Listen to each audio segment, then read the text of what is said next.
இப்போ இந்த 20 பேரும் சொல்லிட்டாங்க, நான் திருப்பி ஓப்பன் பண்ணுறேன். இதுனா கடை திறப்பு விழாவா? நினச்சா பூட்டுறதுக்கும் நினச்சா திறக்கிறதுக்கும். இது அத்தனையுமே இந்த முன்ன மாதிரி ஆட்களுக்கு தான் இதெல்லாம் வந்து செட் ஆகும். நாங்களாம் கூட அதாவது ஒரு திருநங்கையை வந்துல ஒருத்தங்க தத்து எடுக்கும்போது சில சத்திய வாக்குகள்லாம் வாங்குவாங்க.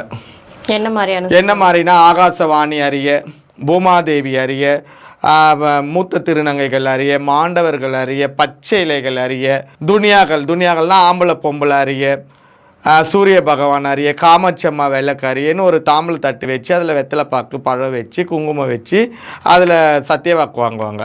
இவங்க எல்லாம் அறிய நான் வந்து இந்த அம்மாவுக்கு இனிலேருந்து பொண்ணாக நான் போகிறேன், இது சத்தியம்னு 3 வாட்டி மறாவது நாளில் இன்னொருத்தர்கிட்ட வாங்குவாங்க. அப்போ இந்த சத்தியம்லாம் என்ன ஆச்சு? திருநங்கைகளை பொறுத்த வரைக்கும் இந்த சத்தியம் அத்தனையுமே சக்கரை பொங்கல், இஷ்டத்துக்கு அள்ளி சாப்பிடுவாங்க, அவ்வளோதான் இது. அப்போது இது எல்லாமே வந்து டோட்டலாகவே பார்த்தீங்கன்னா ஃபுல் அண்ட் ஃபுல்லு பணம்.